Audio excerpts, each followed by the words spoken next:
இனிய இரவு வணக்கம். இந்த நாள் முழுவதும் ஓடியாடி களைத்து போய் இப்பொழுதுதான் உங்களுக்கென சில நிமிடங்கள் கிடைத்திருக்கும். உங்கள் உடல் ஓய்வை நாடலாம். ஆனால் உங்கள் மனது அது இன்னும் ஆயிரம் ஆயிரம் எண்ணங்களோடு அங்கும் இங்கும் அலைபாய்ந்து கொண்டிருக்கலாம். காலையில் நடந்தவை, நாளை செய்ய வேண்டிய வேலைகள், தீர்க்கப்படாத சிக்கல்கள் என எண்ணற்ற சிந்தனைகள் உங்களை சுற்றி கொண்டிருக்கலாம். வெற்றியும் மன அமைதியும் வேண்டுமா?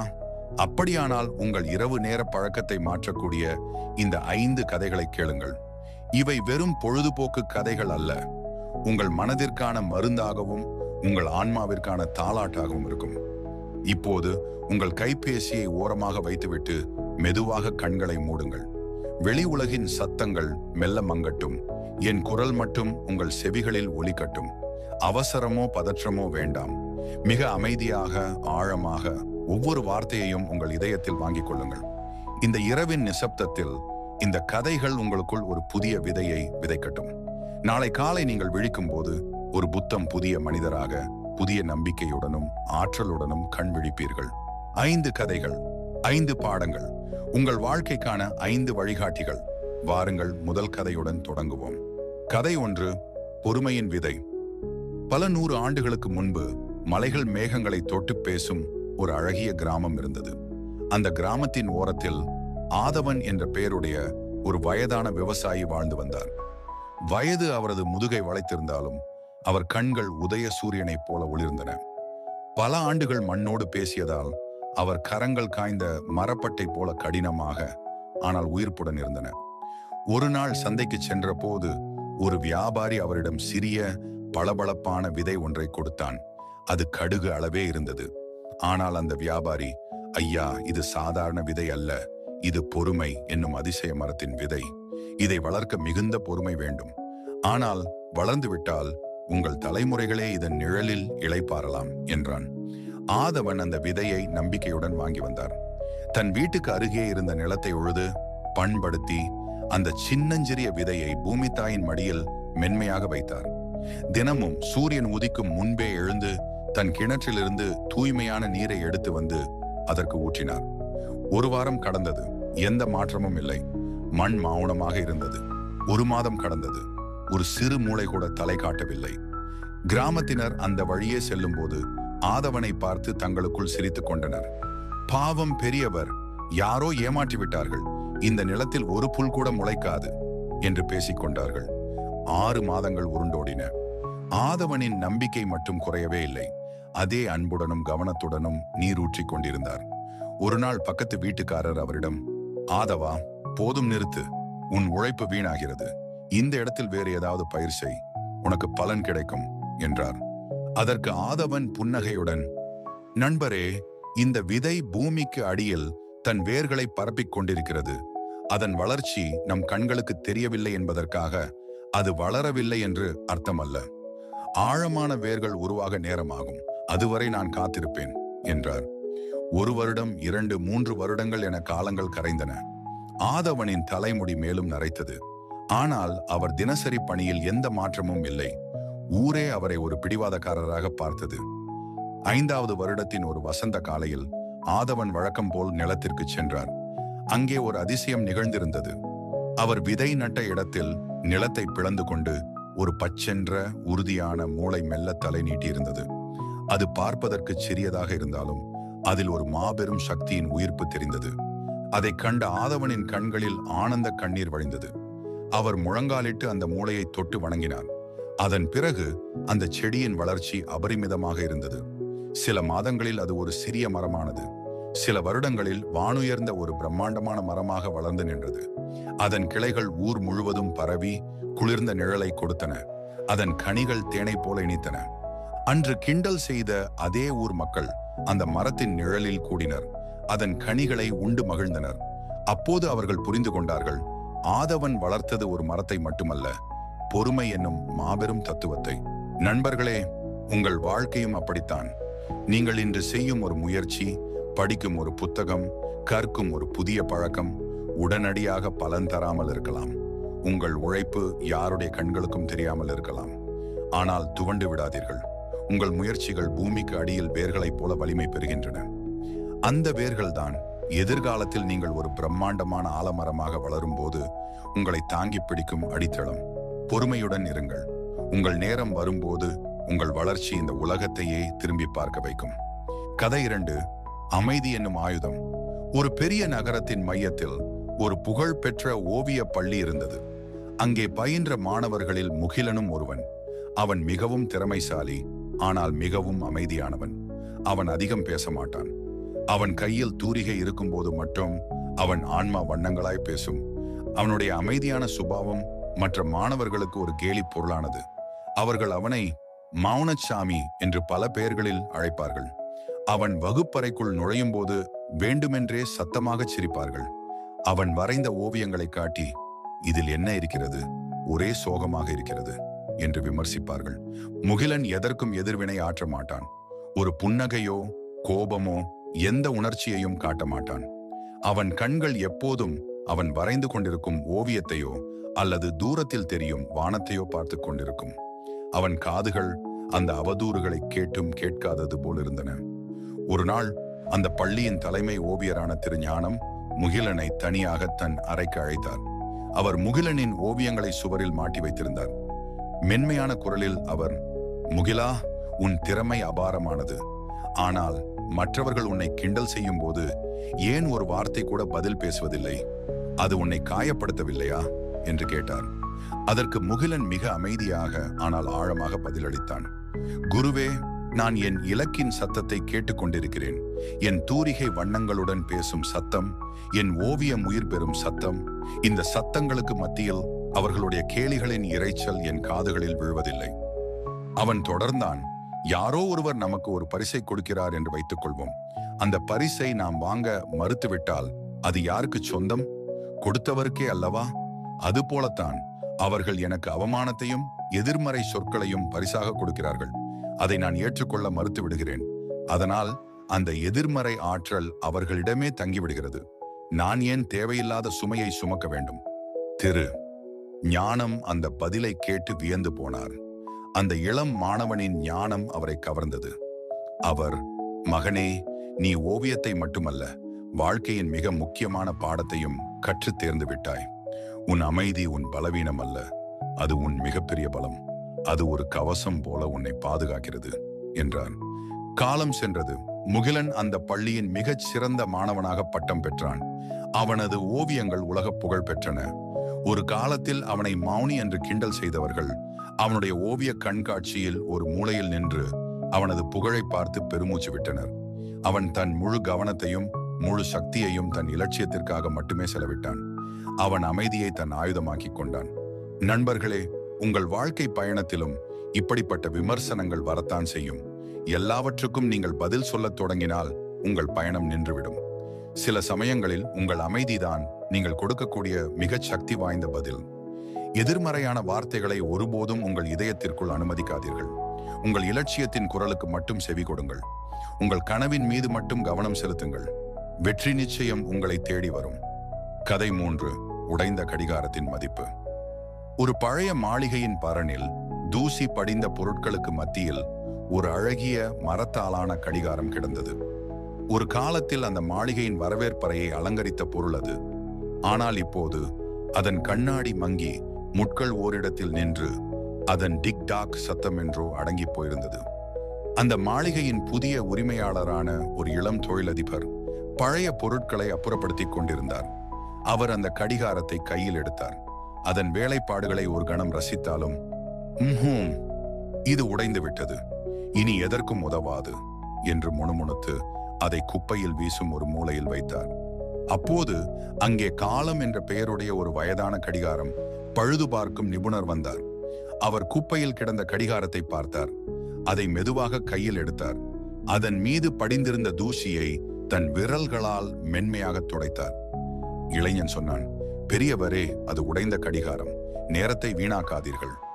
காலம் புன்னகைத்துக் கொண்டே, மகனே, வெளியே இருந்து பார்ப்பதற்குத்தான் இது உடைந்திருக்கிறது. ஆனால் இதற்குள் இன்னும் மதிப்பு இருக்கிறது. சின்னஞ்சிறு சக்கரங்கள், துடிப்புள்ள சுருள்கள் என நுட்பமான பாகங்கள் இன்னும் உயிரோடுதான் இருக்கின்றன. அவற்றுக்கு ஒரு சிறு உதவி தேவை, அவ்வளவுதான் என்றார். அவர் தன் சிறிய பையிலிருந்து கருவிகளை எடுத்தார். ஒரு மெல்லிய துணியால் கண்ணாடியை துடைத்தார். ஒரு ஊசியால் உள்ளே சிக்கியிருந்த தூசிகளை அகற்றினார். காய்ந்து போயிருந்த சுருள்களின் மீது ஒரே ஒரு துளி எண்ணெய் விட்டார். ஒரு சிறிய சுழற்சியை மெதுவாக திருகிவிட்டார். ஒரு கணம் நிசப்தம். பிறகு மெல்ல டிக். இன்னொரு கணம் கழித்து டாக். சத்தம் மீண்டும் பிறந்தது. நின்று போன முட்கள் மெல்ல நகரத் தொடங்கின. பல வருடங்களாக மௌனமாக இருந்த அந்த கடிகாரம் மீண்டும் காலத்தின் பாடலை பாடத் தொடங்கியது. இளைஞன் ஆச்சரியத்துடன் அதை பார்த்தான். ஒரு குப்பை என்று அவன் நினைத்த பொருள் இப்போது அவன் கண்முன்னே உயிர் பெற்று இயங்கிக் கொண்டிருந்தது. காலம் அந்த கடிகாரத்தை அவனிடம் கொடுத்து சொன்னார், மகனே, எந்த பொருளும் முழுமையாக பயனற்றது அல்ல. சில சமயங்களில் அவற்றுக்கு ஒரு சின்ன கவனிப்பும் ஒரு சரியான பார்வையும் ஒரு சிறிய உதவியும் தான் தேவைப்படுகிறது. இது கடிகாரத்திற்கு மட்டுமல்ல, மனிதர்களுக்கும் பொருந்தும். நண்பர்களே, வாழ்க்கையில் சில நேரங்களில் நீங்களும் இந்த உடைந்த கடிகாரத்தை போல உணரலாம். தோல்விகள், நிராகரிப்புகள், மனக்காயங்கள் ஆகியவற்றால் உங்கள் மதிப்பு குறைந்து விட்டதாக, நீங்கள் பயனற்று போய்விட்டதாக நினைக்கலாம். ஆனால் நினைவில் கொள்ளுங்கள், நீங்கள் உடைந்தவர்கள் அல்ல. உங்கள் உள்மனதில் இருக்கும் திறமைகளும் ஆற்றல்களும் கனவுகளும் இன்னும் உயிரோடுதான் இருக்கின்றன. அவை தூசி படிந்து இயங்க மறுத்து நின்று போயிருக்கலாம், அவ்வளவுதான். உங்களுக்கு தேவை உங்களை புதுப்பித்துக் கொள்ள ஒரு சிறிய முயற்சி. ஒரு புதிய புஸ்தகத்தை படிப்பது அந்த ஒரு துளி எண்ணெயாக இருக்கலாம். ஒரு நல்ல நண்பருடன் பேசுவது அந்த தூசியை துடைப்பதாக இருக்கலாம். ஒரு புதிய பயிற்சியை தொடங்குவது அந்த சுருளை முடுக்கி விடுவதாக இருக்கலாம். மற்றவர்கள் உங்களை உடைந்து போனவர் என்று முத்திரை குத்தலாம். ஆனால் உங்கள் உள்ளார்ந்த மதிப்பை நீங்கள் ஒருபோதும் மறந்து விடாதீர்கள். உங்களுக்குள் இருக்கும் அந்த அற்புதமான இயந்திரத்தை நம்புங்கள். ஒரு சிறிய முயற்சி செய்யுங்கள். உங்கள் டிக் டாக் சத்தம் மீண்டும் ஒலிக்கத் தொடங்கும். நீங்கள் மீண்டும் காலத்தோடு பயணிக்கத் தொடங்குவீர்கள். கதை 4. இருளும் ஒளியும். பண்டைய காலத்தில் ஒரு மனிதன் இருந்தான். அவனுக்கு இருள் என்றால் தீராத பயம். சூரியன் மறைந்து மாலை மங்கத் தொடங்கியவுடனேயே அவன் இதயம் வேகமாக அடிக்கத் தொடங்கும். இரவின் கருமை, தனிமையின் நிழல்கள், அறியப்படாத சத்தங்கள் எல்லாம் அவனை அச்சுறுத்தின. ஒவ்வொரு இரவும் அவன் தன் வீட்டில் உள்ள எல்லா விளக்குகளையும் எரியவிட்டு ஒரு மூலையில் சுருண்டு படுத்துக் கொள்வான். ஜன்னல் வழியாக வரும் இருளை கூட பார்க்க அஞ்சுவான். தோற்றுவிட்டால் என் வாழ்க்கை இருண்டு விடுமோ என்ற பயம் அவனை எப்போதும் பின்தொடர்ந்தது. அவனுடைய இந்த நிலையை அறிந்த ஒரு ஞானி அவனை காண வந்தார்.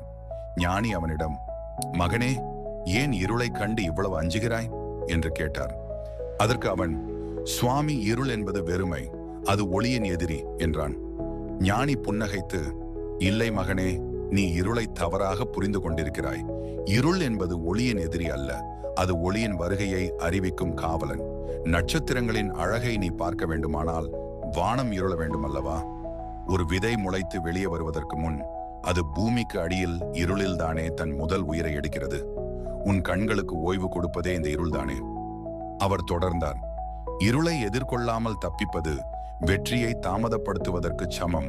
கஷ்டங்கள் என்னும் இருள் வரும்போதுதான் மனிதன் தனக்குள் இருக்கும் உள்ளொளி என்னும் தைரியத்தை தேடத் தொடங்குகிறான். இருளை கண்டு ஓடாதே, அதை எதிர்கொள், அதனுடன் நட்பு கொள். ஞானியின் வார்த்தைகள் அவன் மனதில் ஒரு புதிய விதையை விதைத்தன. அன்றிரவு அவன் ஒரு புதிய முடிவை எடுத்தான். தன் வீட்டில் இருந்த அத்தனை விளக்குகளையும் அணைத்தான். அறை முழுவதும் காரிருள் சூழ்ந்தது. அவன் இதயம் வழக்கம் போல வேகமாக அடித்தது. ஆனால் இந்த முறை அவன் ஓடி ஒளியவில்லை. கண்களை மூடி அந்த இருளை உணரத் தொடங்கினான். முதலில் பயமாக இருந்தது. ஆனால் நேரம் செல்ல செல்ல அவனுக்குள் ஒரு அமைதி பரவியது. அந்த இருளில்தான் அவனது ஐம்புலன்களும் கூர்மையடைந்தன. தூரத்தில் கேட்கும் இரவு பூச்சிகளின் ரீங்காரம், மெல்ல வீசும் காற்றின் ஓசை, அவன் இதயத்தின் துடிப்பு என அனைத்தையும் அவனால் தெளிவாக உணர முடிந்தது. இருள் அவனை விழுங்கவில்லை, மாறாக அது அவனை அவனுக்கே அறிமுகப்படுத்தியது. மெல்ல மெல்ல கிழக்கு வெளுக்கத் தொடங்கியது. ஜன்னல் வழியே சூரியனின் முதல் கீற்று மென்மையாக உள்ளே நுழைந்து அவன் முகத்தில் பட்டது. அந்த ஒளியின் கதகதப்பை அவன் உணர்ந்தபோது அவனுக்கு புரிந்தது, இருள் என்பது ஒரு முடிவு அல்ல, அது ஒரு புதிய தொடக்கத்திற்கான முன்னுரை. கஷ்டங்களும் தோல்விகளும் நம் வாழ்க்கையை இருளாக்கலாம், ஆனால் அவை நிரந்தரம் அல்ல. அவை நம்மை பக்குவப்படுத்தவும் நமது பலத்தை நமக்கு உணர்த்தவும் வரும் தற்காலிக நிலைகளே. நண்பர்களே, உங்கள் வாழ்க்கையில் கஷ்டங்கள் என்னும் இருள் சூழும் போது பயந்து விடாதீர்கள். அந்த இருள் உங்களுக்குள் இருக்கும் ஆற்றல் என்னும் ஒளியை நீங்கள் கண்டறிவதற்கான ஒரு வாய்ப்பு.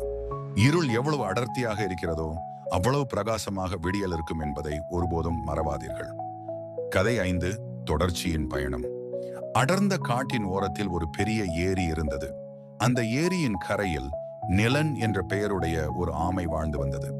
அதன் ஓடு பச்சை மரகத கல்லை போல அழகாக இருந்தாலும் அதன் நடை மிகவும் மெதுவாக இருந்தது. அது ஒவ்வொரு அடியையும் நிதானமாக சிந்தித்து உறுதியாக எடுத்து வைக்கும்.